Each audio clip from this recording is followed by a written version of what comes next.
Hello everyone, welcome to our channel Paramedical Educare. Today our topic will be Physics paper 2015 part 3. আমরা last 2015 এর part 1 part 2 করেছি। আজ part 1 এ করেছি আমরা question number 1 to question number 15, part 2 তে করেছি question number 16 to question number 30, part 3 তে আমরা করব question number 31 to question number 50 and that will be the end of physics paper 2015. Chalo, let's start with question number 31. If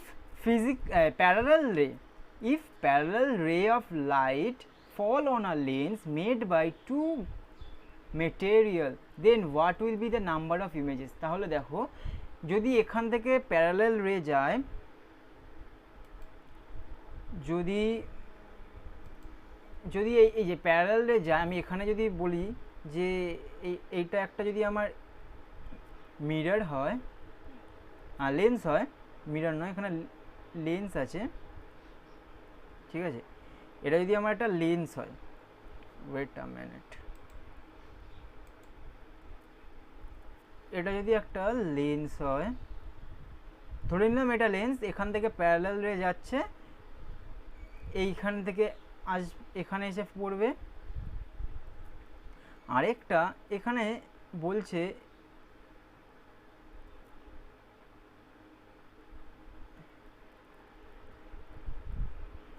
হ্যাঁ, এটা বলছে μ1, এটা বলছে μ2। তাহলে দেখো এর মিউ হলে এখানে আমি ধরে নিলাম, ঠিক আছে, আমাকে এখানে বলে দেয়নি μ1 μ2 কত, কে কোথায় পড়বে, তা আমি ধরেই নিলাম, ঠিক আছে। আরেকটা বলছে ঠিক সোজাসুজি আসছে, এসে রিফ্লেক্ট হয়ে এইখানে আমি ধরে নিলাম, তাহলে টোটাল কতগুলো ইমেজ পাবেন? 2 ইমেজ, ঠিক আছে। চলো, কোশ্চেন নাম্বার 31 ইজ 2 ইমেজেস, ঠিক আছে। চলো next question number 32। Question number 32 একটা ট্রিকি কোশ্চেন, সবাইকে ঘাবড়ে দিয়েছে, কিন্তু এখানে এই জায়গাটা জানলেই হবে। কোশ্চেন নাম্বার 32 ঘাবড়ে দেওয়ার কিছু নেই। কনভেক্স মিরর বলে দিয়েছে প্রথমে, কনকেভ মিরর বলেছে, আর ইমার্জ ইন ওয়াটার বলেছে। সবাই ভাববে যে ফোকাল লেন্থ চেঞ্জ হয়ে যায়, অ্যাকচুয়ালি কিছুই হয় না, the focal length remains unchanged, so F বা এফ, ঠিক আছে। যে যাই থাকুক না কেন, ফোকাল লেন্থ কিন্তু চেঞ্জ হবে না, ঠিক আছে। মিররের ক্ষেত্রে ফোকাল লেন্থ চেঞ্জ হবে না, এটা কিন্তু মনে যেন থাকে সবার, ঠিক আছে। চলো নেক্সট কোশ্চেন নাম্বার 33।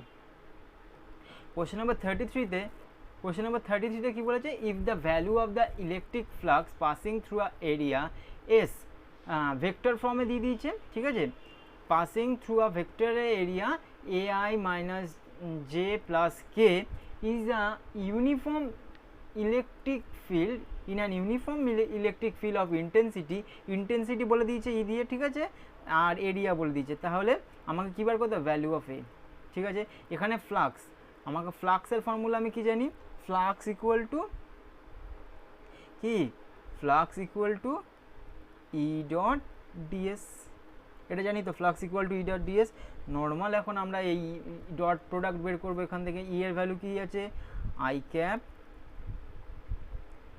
ক্যাপ আছে না, আচ্ছা ক্যাপে নেই আমাকে, আর যদি এখান থেকে আমার ক্যাপই করতে হয় কোনো প্রবলেম নেই, এটাতে এইটা মানে ইউনিট ভেক্টর দিয়ে আমাকে ওটা ডিভাইড করে দিতে হবে, আলটিমেট প্রোডাক্টটা এটাই আসবে, ঠিক আছে, আলটিমেট প্রোডাক্ট এটাই আসবে, শুধু ইউনিট ভেক্টর দিয়ে ডিভাইড করতে, তো আমি চেঞ্জ করে ওটা দিয়েই নিয়ে নিচ্ছি, ঠিক আছে।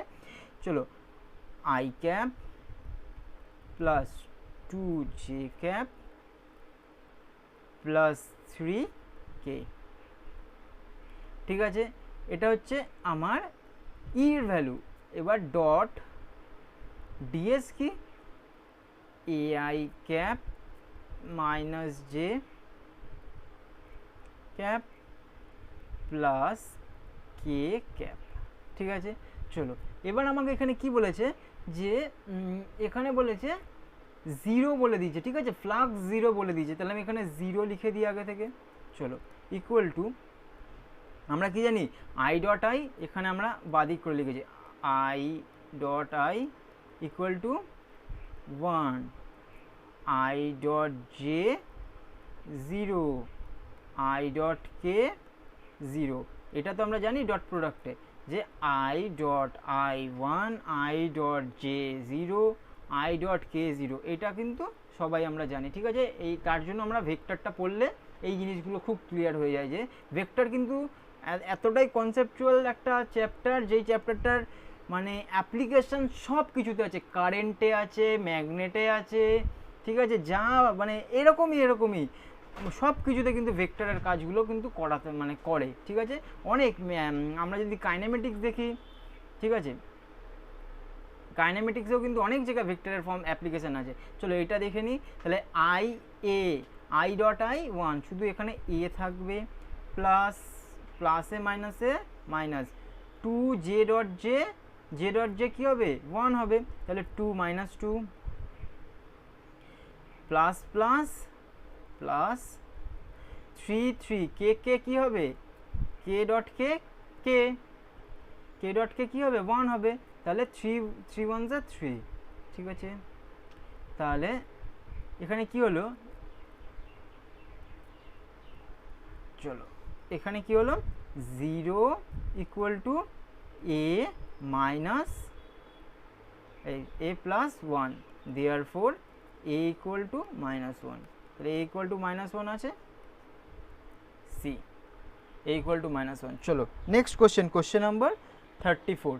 কোশ্চেন নাম্বার 34 এটাও খুব ইজি, আর এইটার একটা ট্রিক আমি বলে দেবো, খুব সুন্দর। এইখানে তিনটে টাইপের কনসেপ্ট, এইটা তিনটে টাইপের কনসেপ্টে বিলং করে।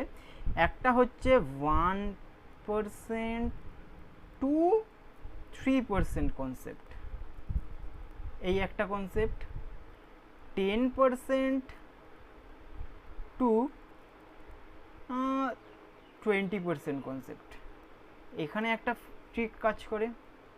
আর 100% টু 200 400 যাই হোক, এই 100-এর উপরে যা যা থাকবে এইখানে এই পার্সেন্টটা, ঠিক আছে, 100-এর উপরে যতগুলো থাকবে, কিন্তু 100-এর মানে কী বলে 100-এর মানে 100 মানে 100 200 300 এই টাইপের, ঠিক আছে। এই টাইপের চেঞ্জের জন্য তিনটে ফর্ম কাজ করে, এটা আমি তোমাদের একটা ভিডিওতে বলে দেবো যে কীভাবে এই ফর্ম তিনটে কাজ করে। এখানে আমি দেখেই বলে দেবো এটা কি হতে পারে। এখানে 10% ইনক্রিজ যদি বলতো, আমি দেখে বলতাম কি হতে পারে। 100% টু 200 হতে পারে, 300 হতে, যাই হোক ওটাও আমরা দেখে বলে দেবো। যে যদি 10% হয়, ধরো বলবে 10% ইনক্রিজেস, যদি বলে দেয়, ডাইরেক্ট কী করবো আমরা, এই 10টাকে স্কোয়ার করব, ঠিক আছে, 100 আসবে তো, এই 10টাকে স্কোয়ার করে এটা প্লাসের সাথে আবার না সরি 20%, যদি 20% হয়, 20% ইনক্রিজ হয়, 20% ইনক্রিজ হলে আমি কি করে দেবো, যে 20%-এর স্কোয়ার করে দেবো প্রথমে। 20% হলে কী হবে, এই যে হ্যাঁ 10%টাও বলছি 20%টাও বলছি। 10% হলে কী হবে, আর 20%, 10% হলে সবাই ওখানে বলবে যে 10% ইনক্রিজ হলে আলটিমেট আমার রেজিস্ট্যান্স কত আসছে, তো আমি ওখান থেকে বলবো 21%। কীভাবে বলছি সেটা আমি বলবো, ওই ট্রিকে বলবো। আর যদি 20% ইনক্রিজ হয়, তো আমি বলবো ওটা 41%, ঠিক আছে। কীভাবে হচ্ছে সেটা আমি ওই ট্রিকে বলবো, আপাতত এইটুকু জেনে রাখো, এরকম এই জিনিসগুলো ঘটে। আর এখানে যদি ইনক্রিজ ইন 1% হয়, মনে রাখবে যে length of a conducting wire, দেখো length of a conducting wire মানে লেন্থ কী করছে, ইনক্রিজ করছে 1%, ঠিক আছে। তাহলে রেজিস্ট্যান্সের কী হবে, তাহলে resistance equal to rho L upon A. তো দেখো তাহলে কি ভলিউম কিন্তু কনস্ট্যান্ট হয়ে যাচ্ছে, তাহলে লেন্থ যদি বাড়ে, তাহলে এরিয়াকে কী করতে হবে, লেন্থ বাড়লে এই এরিয়া কমতে হবে। আলটিমেট এটা একটা R directly proportional to L square ফর্মে চলে আসে, ঠিক আছে। তখন এই ফর্মটা যখন আসবে সেখান থেকে আমরা বলবো R equal to delta R by L, delta L by L, এই ফর্মটা লিখতে পারি। আর মাথায় যেটা থাকবে, আমরা সবসময় জানি পার্সেন্টেজ ক্যালকুলেশন প্রথম চ্যাপ্টারে আমরা পড়েছিলাম, মাথায় যেটা থাকবে সেটা সামনে চলে আসবে 2, ঠিক আছে। তাহলে আলটিমেটলি 1%টা কী করবো, এই স্কোয়ারটা সামনে চলে আসবে, এখানে 1 লিখবো, ঠিক আছে। আলটিমেট এই 2%, এটা আমরা লিখব। মেন এখানে ট্রিক ব্যাপারটা যেটা বুঝতে হবে সেটা হচ্ছে এই ভলিউমটা কনস্ট্যান্ট হচ্ছে, এইটা হচ্ছে main funda. R direct proportional to L square. আর এরকম টাইপের অনেক প্রবলেমস দেয় যে লেন্থকে ডবল করে দিল, তাহলে এন স্কোয়ার আর যত টাইমস করে দেবে, ঠিক আছে, resistance equal two N square are not.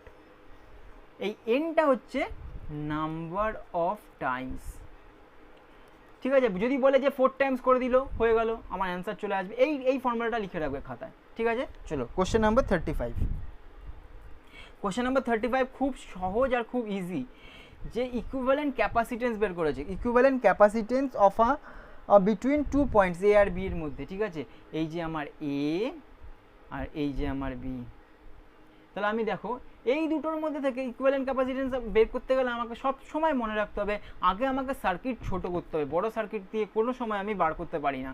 তাহলে আমাকে সার্কিট ছোট করতে গেলে কি করতে হবে, দেখো এইটা এই তারটা যেটা আসছে, এই তারটা আর এই তারটা, এই দুটো তার কিন্তু প্যারালাল আছে, সবাই আমরা দেখতে পাচ্ছি তো, এই দুটো তার প্যারালাল আছে।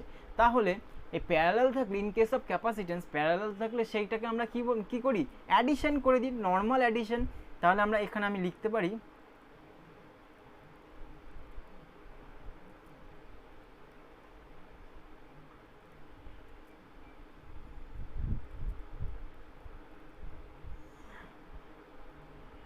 এখানে একটা ক্যাপাসিটেন্স, এখানে একটা ক্যাপাসিটেন্স, এখানে, চলো এটা হচ্ছে আমার বি পয়েন্ট, এটা আমার এ পয়েন্ট, ঠিক আছে। দেখো এইখানে কি বলেছে, এটা 4 মাইক্রোফ্যারাড রয়ে গেল, এটাও 4, এইটা হচ্ছে কি 4, এটাও 4। দেখো সরি ই নয়, ফ্যারাড, ঠিক আছে, মাইক্রোফ্যারাড। দেখো এইটাকে, এই দুটোকে আমি প্রথমে এই দুটোকে নেব, এই দুটো কিসে আছে, প্যারালালে আছে। তো প্যারালাল কি হবে, নর্মাল অ্যাডিশন হয়ে এখানে আমি এফেক্টিভটা বসাবো, ঠিক আছে। তাহলে এফেক্টিভ 2 + 2 4 এর এফেক্টিভ ক্যাপাসিটেন্স কি 4 মাইক্রোফ্যারাড। চলো এবার দেখতে পাচ্ছি আমরা একটা কি হচ্ছে, এইখান থেকে এইটা একটা সিরিজ নর্মাল, এটা কিন্তু তার একটাই তার, এটাও একটা তার। তাহলে এইটা হচ্ছে সিরিজে থাকলে কি হবে, আমি এখানে করি, দেখো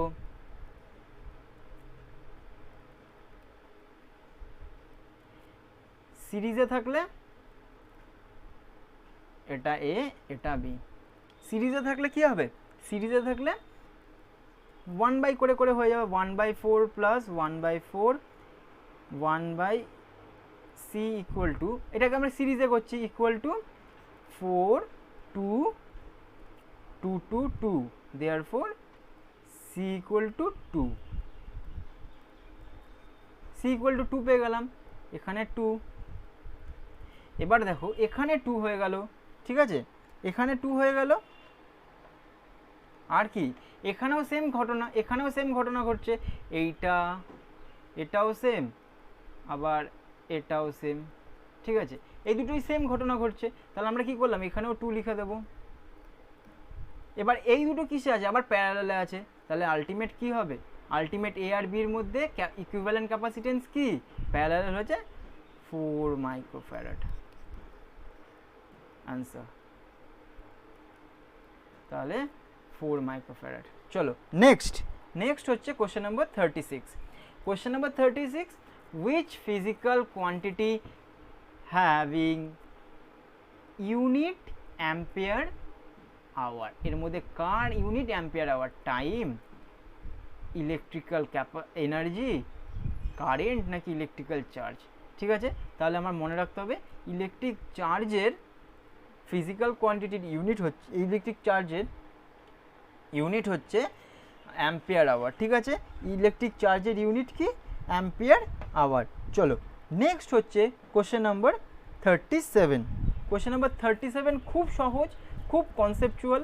এই টাইপের অঙ্ক কিন্তু দিলে আমরা পরীক্ষায় যেন না ঘাবড়াই, ঠিক আছে, খুব সহজ, খুব, এটা একদমই সহজ।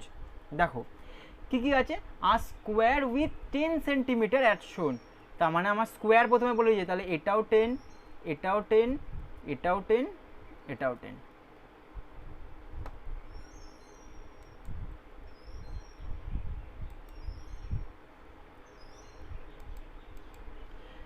এটাও 10, এটাও 10, এটাও 10, এটাও 10। দেখো ভালো করে বোঝো, তিনটে 10 সেন্টিমিটার স্কোয়ার আছে, তিনটে 10 সেন্টিমিটারে কী হচ্ছে, এই 10 সেন্টিমিটার মিলিয়ে এই স্কোয়ারটাকে করেছে, ঠিক আছে। চলো এবার দেখো এই ওয়্যারগুলো এক একটা 10 সেন্টিমিটার করে, আমরা বুঝতে পেরে গেছি। এবার দেখো হ্যাভিং বলেছে 20 ওহম পার মিটার, ঠিক আছে, 20 ওহম পার মিটার। তাহলে আমার 10 সেন্টিমিটার মানে কি 0.1 মিটার, 0.1 মিটার, 0.1 মিটার, 0.1 মিটার, ঠিক আছে। আমাকে এখানে বলে দিয়েছে 0.1 মিটার। এবার দেখো আমরা কি করব, আমরা এখানে করব, আমরা কি করব দেখো এই 0.1 করে এবার 20 ওহম পার মিটার, এবার আমরা পার মিটার দিয়ে গুণ করে দেবো, মানে 0.1 ইন্টু 20, আলটিমেট কত আসলো 2। তাহলে এখানেও 2 ওহম, এটাও 2 ওহম, এটাও 2 ওহম, এটাও 2 ওহম, ঠিক আছে। আমরা প্রত্যেকটা রেজিস্ট্যান্স পেয়ে গেলাম ওয়্যারের। এবার আমি আরামসে ক্যালকুলেশন করতে পারবো what will be the resistance for A আর বি। তাহলে আমরা এখানে কি দেখতে পাচ্ছি, এই দেখো A D C B all are in series, তাহলে 2 + 2 + 2 = 6 ওহম, ঠিক আছে। চলো এটাকে আমরা 6 ওহম পেয়ে গেলাম। তাহলে প্রথমে আর ড্যাশ = 6 ওহম। নেক্সট কি, দেখো এইটা পেয়ে গেলাম। এবার দেখো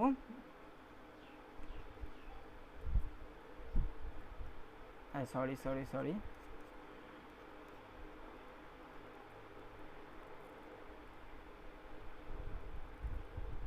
হ্যাঁ দেখো এটা আমি এক্সটেন্ড করে দিলাম, আদৌ এক্সটেন্ড না করলেও কোনো প্রবলেম নেই, এখানে এ লিখলাম, এখানে বি লিখলাম। দেখো এটা হচ্ছে 6 ওহম আর এটা হচ্ছে 2 ওহম, তাহলে আলটিমেট ইকুইভ্যালেন্ট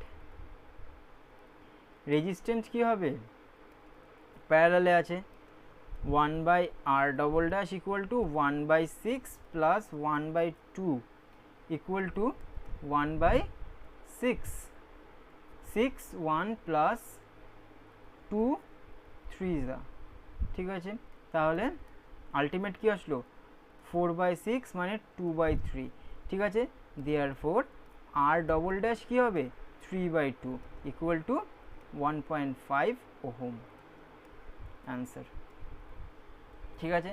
চলো 1.5 ওহম, বুঝতে পারলে এতটা সহজ, এখানে কিচ্ছুই নেই, নর্মাল এইভাবে ক্যালকুলেশন করতে হবে। চলো কোশ্চেন নাম্বার 38, কোশ্চেন নাম্বার 38-এ কী বলেছে, এখানে একটা গ্রাফ দিয়ে দিয়েছে আই আর ভি, আমরা সবসময় ভিআই গ্রাফ বলি, এখানে দেখো ভিআই গ্রাফ বলে দিয়েছি কিন্তু আমাদের অ্যাক্সিসগুলো কিন্তু চেঞ্জ করে দিয়েছে, মাথায় রাখতে হবে।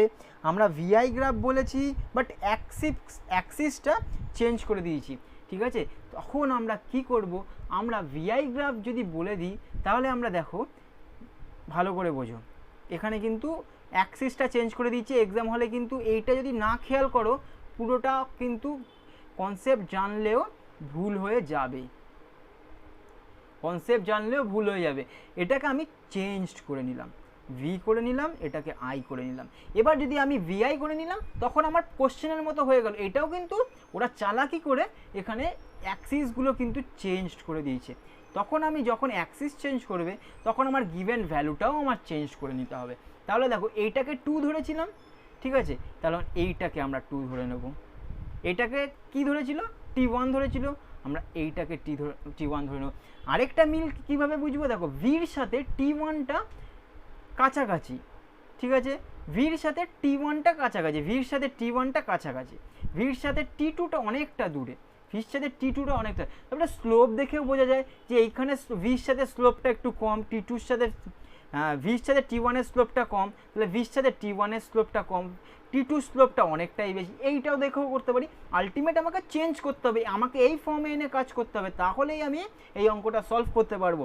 এইটাই এক্সামিনাররা একটু ঘুরিয়ে দেয়, অ্যাক্সিসটা জাস্ট চেঞ্জ করে দিয়েছে, তাতেই আমরা মানে ভুল করে আসার চান্স থাকে আমাদের। অ্যাক্সিস চেঞ্জ করে দিলেই T1 > T2, T2 > T1-এর এই দুটো বিআরসির মধ্যে পুরো গুলিয়ে যাবে, ব্যাস গুলিয়ে গেলে এক্সামে ভুল। এবার আমার এখান থেকে কি করে করতে হবে দেখো ভালো করে, আমরা কি রিলেশনটা জানি, Ohm's law relation, V equal to I R, এই রিলেশনটা জানি, এই রিলেশনটা সবাই জানি তো। তখন আমার এখান থেকে একটা জিনিস মনে রাখতে হবে, resistance equal to V by I, এটা আমরা জানি তো। এটাকে জাস্ট ওহমস ল এখানে এটা আমি উপর নিচ করে নিলাম। এবার দেখো আর কি, what will be the R, R will give you the value of slope, R কি স্লোপ দেবে। তাহলে এখানে রিলেশনশিপ কার সাথে পাচ্ছি, আর রিলেশনশিপ আছে। এটা যদি T1 ছাড়াও আমি যদি আর ধরি, যদি R1 ধরি, এটাও যদি R2 ধরি, কোনো প্রবলেম নেই। জাস্ট আমি বলছি কিন্তু ধরবে না কেউ, আমি জাস্ট বলছি কিন্তু কেউ ধরবে না। চলো আমি এখানে কি বলছি, R2 ধরছি। এবার দেখো ভি কি করছে, ভি ডাইরেক্টলি প্রপোর্শনাল টু আর, ঠিক আছে, আর ভি ডাইরেক্টলি প্রপোর্শনাল টু আর, তো এখানে বোঝা যাচ্ছে ভি ডাইরেক্টলি মানে ভি বাড়লে আর বাড়বে, এটা বোঝা যাচ্ছে, ঠিক আছে। ভি যদি ডাইরেক্টলি প্রপোর্শনাল টু আর হয়, তাহলে ভি যদি ইনক্রিজ করে আর কি করবে, ইনক্রিজ করবে, এটাও আমাদের বোঝা হয়ে গেল। ভি ইনক্রিজ আর ইনক্রিজ, ভি ডিক্রিজ আর ডিক্রিজ, তাহলে এখানে ভির সাথে আর কিন্তু ডাইরেক্টলি প্রপোর্শনাল, কি ডাইরেক্টলি প্রপোর্শনাল, এখানে ভির সাথে আর কি, ভির সাথে ভি ডাইরেক্টলি প্রপোর্শনাল টু আর, বারবার করে এই জায়গাটা বলছে ভি ডাইরেক্টলি প্রপোর্শনাল টু আর, এর সাথেই রিলেশনশিপ পাবো আমরা টেম্পারেচারের। কীভাবে পাবো, আর ডাইরেক্টলি প্রপোর্শনাল টু টি, ঠিক আছে, এটা পেয়ে গেলাম। চলো তার মানে আর যদি ইনক্রিজ করে টেম্পারেচারও ইনক্রিজ করবে, এটাও আমরা বুঝতে পেরে গেলাম এখান থেকে। চলো এবার কি দেখবো, যে এখানে কার স্লোপ সব থেকে বেশি স্লোপ হচ্ছে T1 এর স্লোপ, সব থেকে বেশি হচ্ছে T1 এর স্লোপ, তাহলে T1 greater than T2, got it. চলো কত সুন্দর একটা কনসেপ্ট, যে T1 গ্রেটার দ্যান T2 কী করে বার করতে হয়, যে আর যদি বাড়লো টেম্পারেচার বেড়ে গেল, স্লোপ বেড়ে গেল মানে এই যে অ্যাঙ্গেলটা এখান থেকে থিটা অ্যাঙ্গেলটা অনেকটা কিন্তু T1 এর, T2 থিটা কিন্তু ওর থেকে কম, ঠিক আছে। দেখো এখান থেকে এইটুকু থিটা, ঠিক আছে, এখান থেকে এতটা বড় থিটা, তাহলে T1 এর থিটা বেশি। এখান থেকে আমরা একটা সময় আসবে, আমি জাস্ট অঙ্কটা দেখবো, এক্সাম হলে কী করবো, শুধু অঙ্কটা দেখবো এখানে ভি আছে নাকি, এখানে আই আছে নাকি, এটা শুধু দেখবো, ব্যাস এখানে ভিআই আছে, আমার এই টাইপের অঙ্ক এসছে, আমি কি করবো, জাস্ট কার স্লোপ বেশি আছে একটু দেখে নিই, হ্যাঁ স্লোপ তাহলে T1 এর আছে, চলো T1 গ্রেটার দ্যান T2, ব্যাস। এক্সাম হলে এত ফাস্টই অঙ্ক করতে হবে, এরকম ডেরিভেশন তো এমনি মাথায় থাকবে, কিন্তু এত ফাস্ট এক্সামে অঙ্ক করতে হবে, তাহলেই এই কোশ্চেন পেপার কমপ্লিট হয়ে যাবে, ঠিক আছে। চলো কোশ্চেন নাম্বার 39, কোশ্চেন নাম্বার 39 আরও ইজি কনসেপ্ট, আরও সহজ একটা অঙ্ক। কোশ্চেন নাম্বার 39-এ কী বলেছে দেখো, একটা বলেছে 6 ভোল্ট একটা বাল্ব নাকি, হ্যাঁ বাল্ব আছে, বাল্ব হচ্ছে 6 ভোল্ট আর হচ্ছে 120 পাওয়ার, মানে 120 ওয়াট দিয়ে দিচ্ছে, তার মানে বাল্বটার পাওয়ার কত 120, ঠিক আছে। একটা হচ্ছে 6 ভোল্ট আর এবার আমরা পাওয়ারের ফর্মুলা জানি, দেখো আমরা জানি তো পাওয়ারের ফর্মুলা, দাঁড়াও এখানে কি বাল্ব আঁকার কিছু আছে না, আঁকার নেই, মোটামুটি আঁকলেও খারাপ হয় না ব্যাপারটা।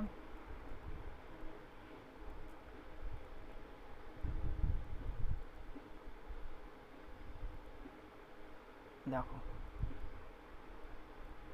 আঁকলে আরো বুঝতে পারবে,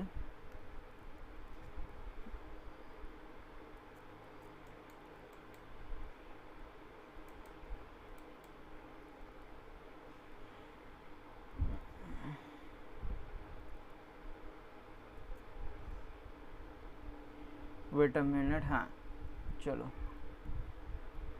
এটা হচ্ছে বাল্ব, ঠিক আছে, এটা হচ্ছে একটা বাল্ব আর এটা হচ্ছে এটা একটা সেল বা যাই পাওয়ারের সাথে, এটা কত বলে দিয়েছে, হ্যাঁ এটা সেলই বলে দিয়েছে, ডিসি বলে দিয়েছে, ঠিক আছে। ওরে বাপরে, হ্যাঁ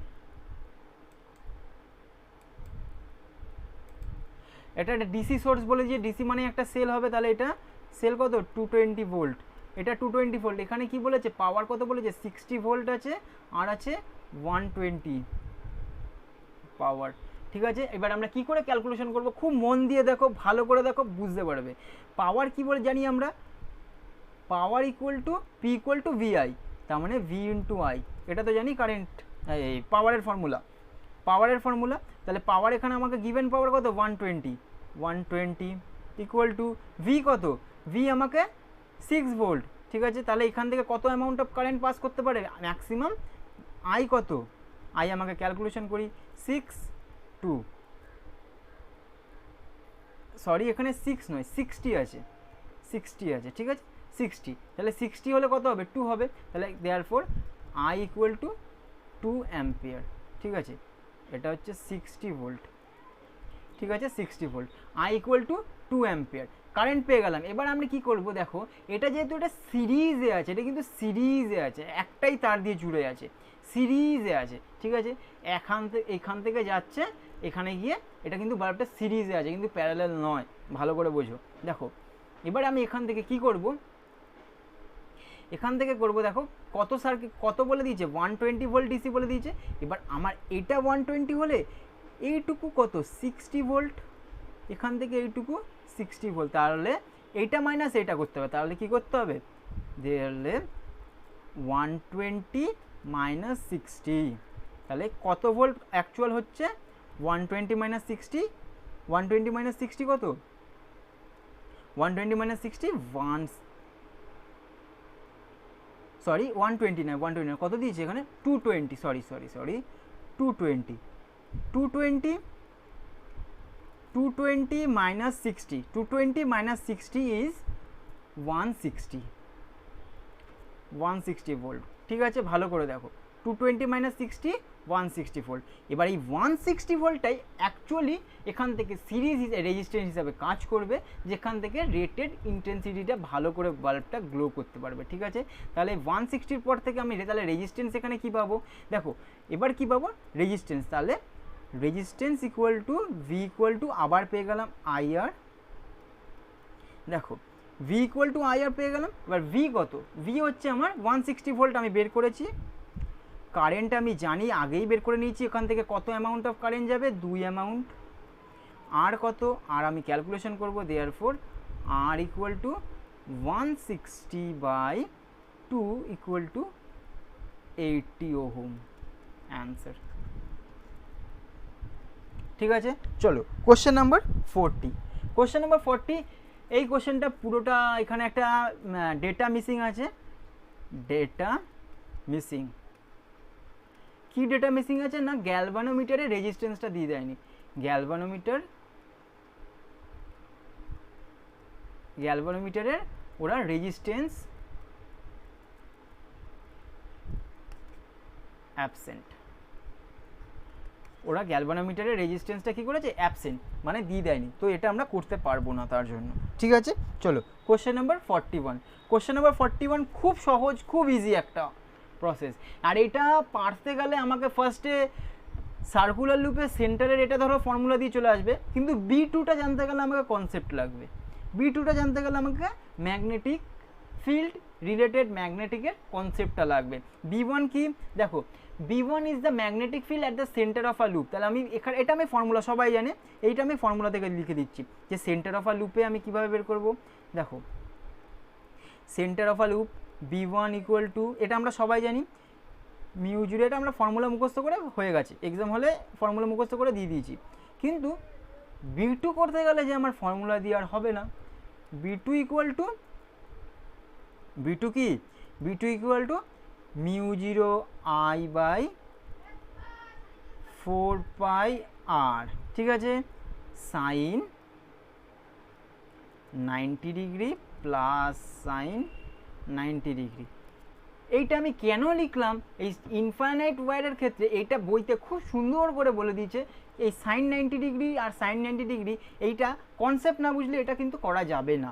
এই সাইন 90 ডিগ্রি আমি দেখে লিখে ফেললাম, এটা কিভাবে দেখে লিখবো এটা কিন্তু কনসেপ্ট না বুঝলে আমার করা যাবে না, ঠিক আছে। তাহলে এখান থেকে চলো নেক্সট, এখান থেকে আগাই, mu I by 4 pi R, sine 90 degree মানে 1, সাইন 90 ডিগ্রি মানে 1, তাহলে 1 প্লাস 1 2, তাহলে এখানে 2 কেটে দিলাম, 2 হয়ে গেল, তাহলে আলটিমেট কি আসলো মিউ0 আই বাই 2 পাই আর। এবার দেখো B1 বাই B2, তাহলে B1 বাই B2 কী করে করব, দেখো B1 by B2 mu I by 2r cross mu zero I by 2 pi R. Direct এটা ভ্যালু জানি আমি, এটা বসিয়ে দিলাম। এবার দেখো mu zero I cancel out হয়ে গেল, 2 আর আর ক্যান্সেল হয়ে গেল, তাহলে আলটিমেট কি পড়ে থাকলো, π/1। অ্যান্সার আছে π/1। হ্যাঁ, চলো কোশ্চেন নাম্বার 41-এর অ্যান্সার পেয়ে গেছি আমি, সি। চলো কোশ্চেন নাম্বার 42। কোশ্চেন নাম্বার 42 খুব সহজ, খুব সহজ। এইটা তো একদমই সহজ, এটা জল ভাত পুরো। দেখো কোশ্চেন নাম্বার 42 হচ্ছে, তোমরা দেখেই বলে দিতে পারবে অ্যাঙ্গেল অফ ডেপথের ফর্মুলা। সবাই জানে অ্যাঙ্গেল অফ ডেপথের ফর্মুলা কি, vertical component by horizontal component. তাহলে অ্যাঙ্গেল অফ ডেপথ কি, tan equal to vertical by horizontal component by horizontal component। ঠিক আছে, চলো অ্যাঙ্গেল অফ ডেপথ এখান থেকে কি করে আনবো, দেখো অ্যাঙ্গেল অফ ডেপথ এখান থেকে আনবো। এখানে কি বলেছে, vertical what will be the value of angle of depth at a place on the earth surface where the vertical and the horizontal component of the vertical component and the horizontal component of the earth surface earth magnetic field are equal। তাহলে vertical component আর horizontal component equal, তাহলে tan equal হলে কি হবে, 1 হয়ে যাবে, therefore 45 degree. এ তো sorry 45 degree. ঠিক আছে, এতে এত সোজা, অপশন ডি। চলো কোশ্চেন নাম্বার 44ও কিছু 42, ঠিক আছে 42। Question number 42, 8 volt EMF is induce. এটাও একটা ফর্মুলা বেসড, এক্সামে আসলে দেখবে একদম ফাটাফাট হয়ে যাবে। কি আছে, এল আমাকে ফাইন্ড করতে দিয়েছে, ঠিক আছে, এল বার করতে দিয়েছে, সেলফ ইন্ডাকটেন্স বার করতে দিয়েছে। ঠিক আছে, what is the value of the self inductance, আমাকে ইএমএফ ভ্যালু বলে দিয়েছে, আমাকে কারেন্ট বলে দিয়েছে। ঠিক আছে, where the current coil is change from 2 ampere to -2 ampere in 0.05 second, আমাকে টাইম বলে দিয়েছে। তাহলে আই বলে দিয়েছে, ডেল্টা আই বলে দিয়েছে। ডেল্টা আই কি 2 থেকে -2, তাহলে ফাইনাল মাইনাস ইনিশিয়াল -4। আমরা কি নেব, মড ভ্যালু নেব। ঠিক আছে, মড ভ্যালু নেব কিন্তু কারেন্টের। ঠিক আছে, চলো কারেন্টের মড ভ্যালু না নিলেও আমরা অ্যান্সার কী করে করবো, দেখো এটা মড ভ্যালু নিলেও কোনো প্রবলেম নেই, দেখো না নিলেও কোনো প্রবলেম নেই, নিলেও। এবার দেখো ইন টাইম টেকেন বলে দিয়েছে, তাহলে আমরা ইসের কী জানি, ইএমএফ ভ্যালু কী জানি, EMF equal to -L di/dt। ঠিক আছে, di/dt। চলো এখান থেকে কি লিখবো, ইকুয়াল টু -L, আমাকে ক্যালকুলেশন করতে হবে, ডিআই ভ্যালু কি, মড ভ্যালু আমি নিচ্ছি না, ঠিক আছে নর্মাল আমরা নিচ্ছি -4 ডিটি আছে। ঠিক আছে, ডিটি কি, দেখো মড ভ্যালু কিন্তু এখানে নিতে হবে না, আবার বলে দিচ্ছি মড ভ্যালু নিতে হবে না। ঠিক আছে, -4 ফাইনাল মাইনাস ইনিশিয়াল থেকে -4। দেখো ডিআই, এবার ডিটি কত বলেছে, 0.05। তাহলে দেখো এখান থেকে কত বলে দিয়েছে, বলে দিয়েছে 8 ভোল্ট। ঠিক আছে, 8 ভোল্ট, তাহলে এখান থেকে মাইনাসে প্লাস হয়ে গেল। ঠিক আছে, এখানে এই মাইনাসটা ক্যান্সেল হয়ে গেল, এই মাইনাসের সাথে 4-এর সাথে 2 হলো, তার therefore L equal to 2 × 0.05 which is equal to 0.1 Henry. 0.1 Henry মানে এইটা। এই অঙ্কটা খুব কমন অঙ্ক, এই টাইপের অঙ্ক খুব আসে। ঠিক আছে, এই অঙ্কটা খুব কমন অঙ্ক, এই টাইপের অঙ্ক খুব আসে। চলো নেক্সট আমরা যেটা করব, নেক্সট করব 44। এই রিঅ্যাক্টিভ পাওয়ার রিলেটেড, এটা কিন্তু সিলেবাসের আউট অফ সিলেবাস। ঠিক আছে, এটা হচ্ছে আউট অফ সিলেবাস। ঠিক আছে, চলো কোশ্চেন নাম্বার 45। কোশ্চেন নাম্বার 45 সবাই এই কোশ্চেন নাম্বার 45টা একটু ভালো করে দেখবে আমি কিভাবে বলছি। দেখো, যদি এটা হচ্ছে আমার লাইনটা হয়, ঠিক আছে, আমরা এই জিনিসটা সবাই জানি, এটা আমার ই, এটা আমার আই, ঠিক আছে। দেখো, in an AC circuit with purely inductance বলে দিচ্ছি, এটা কিন্তু সব থেকে বড় ব্যাপার। এটা অনেকে মুখস্থ করে রাখে, তোমরাও মুখস্থ করে নেবে, পরীক্ষা হলে কীভাবে লিখতে হবে এত কিছু লাগবে না, এটা just concept. The alternating voltage with respect to current, তাহলে alternating voltage with respect to current, ঠিক আছে, voltage with respect to current বলেছে, এটা কিন্তু খেয়াল রাখতে হবে, voltage with respect to current. এটা তাহলে এটা আমার কি যাবে, এটা যাবে e, e naught equal to, e naught কী হবে, e naught sine omega t. আর এই দিকে কি আসবে, এটা কিন্তু 90 ডিগ্রি, এটা কিন্তু 90 ডিগ্রি, তাহলে এইদিকে হবে i naught sine omega t minus π/2, ঠিক আছে। চলো, তাহলে কি আছে, ভোল্টেজ কি করছে, Leeds the current, voltage leads the current. তাহলে আমি এটা কি করে বের করব, দেখো,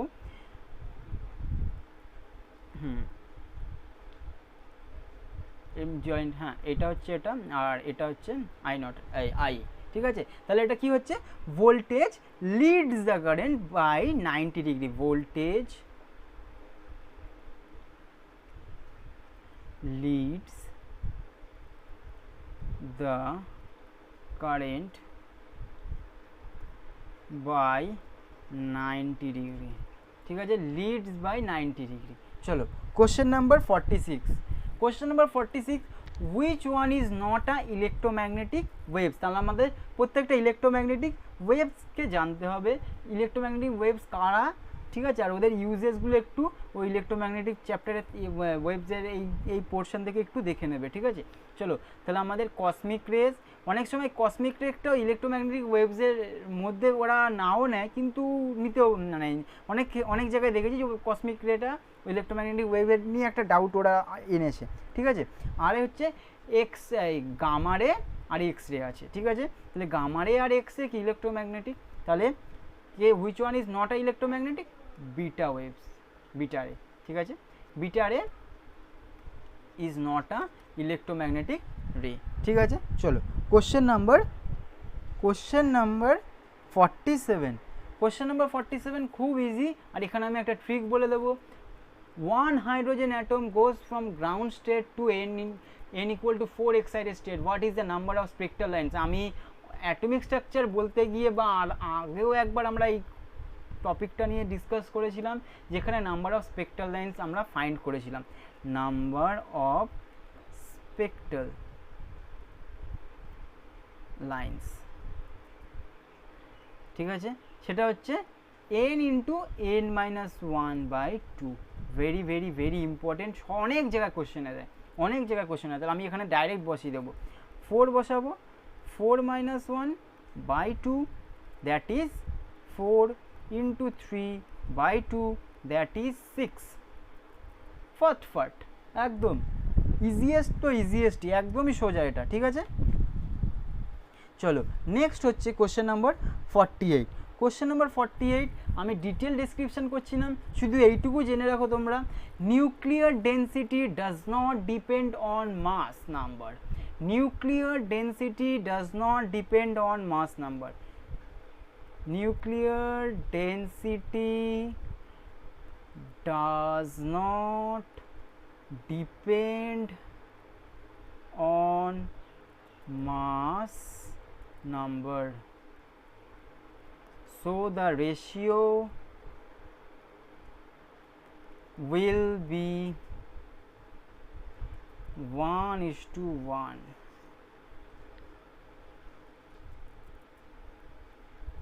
ঠিক আছে। so the ratio will be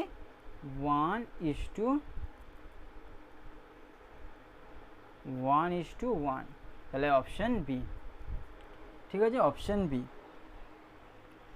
চলো, নেক্সট হচ্ছে question number next question number 49, ঠিক আছে।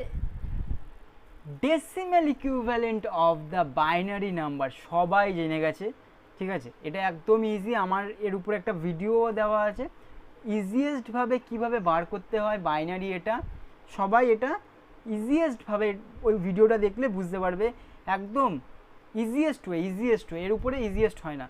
কি প্রসেসে বার করব আমি, যে 110.011, ঠিক আছে, বাইনারি থেকে আমাকে ডেসিমেলে কনভার্সন করতে হবে।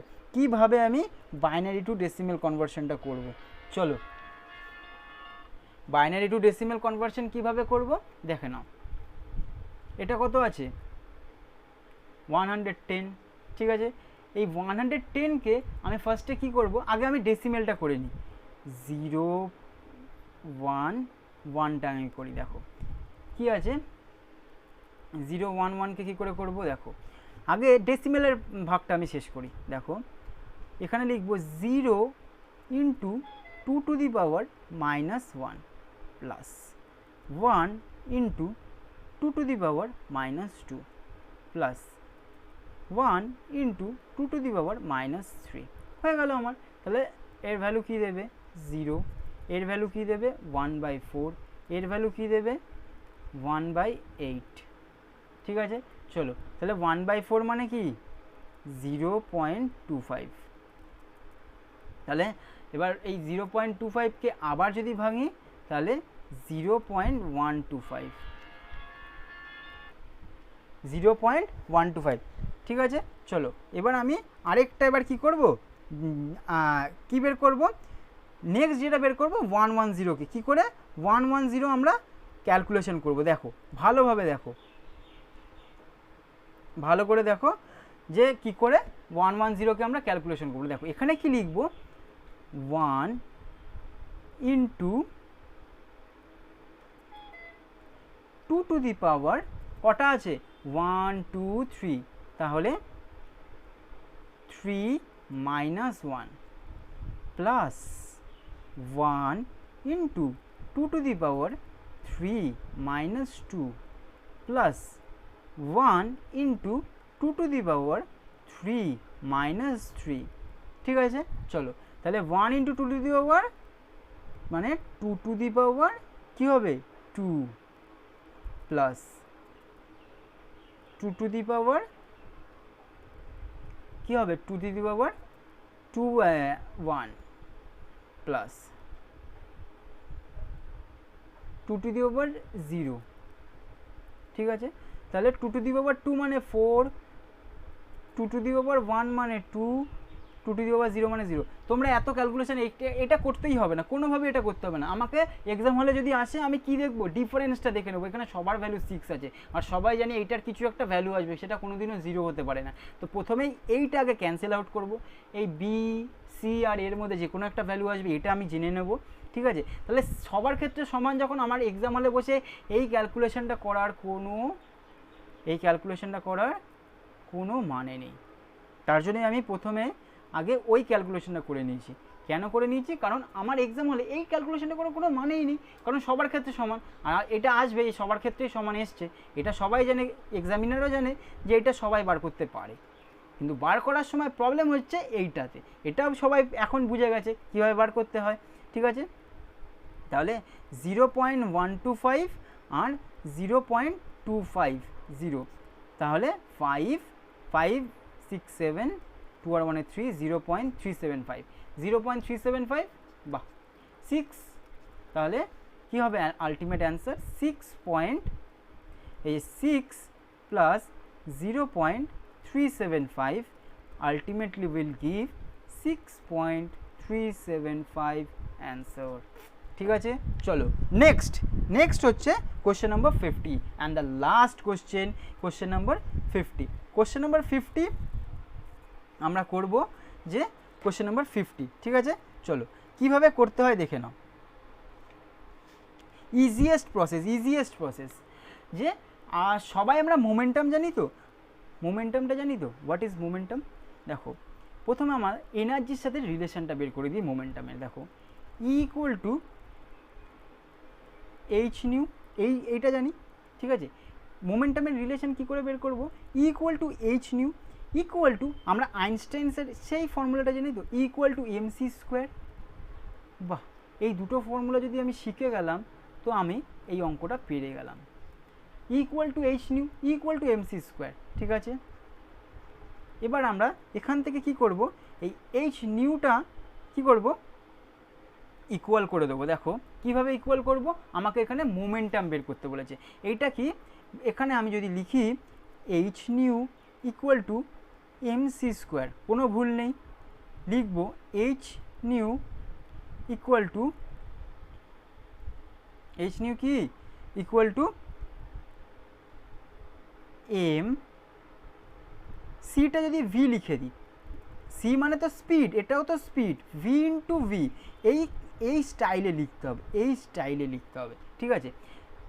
আলটিমেটলি এই সিটাকে যদি আমি ভি করে দিই, বা একই জিনিসই আমার মিন করে, বা আমি কি লিখলাম এম সি ইন্টু সি, ঠিক আছে। ভালো করে দেখো, এটাও এই যে এটা কিন্তু আমি বোঝার জন্য বলে দিলাম, এই সিটা কি আমার ভেলোসিটি মিন করে তো, ঠিক আছে, ভেলোসিটি মিন করছে বা স্পিড মিন করছে, যেটাই বলো না কেন, ঠিক আছে।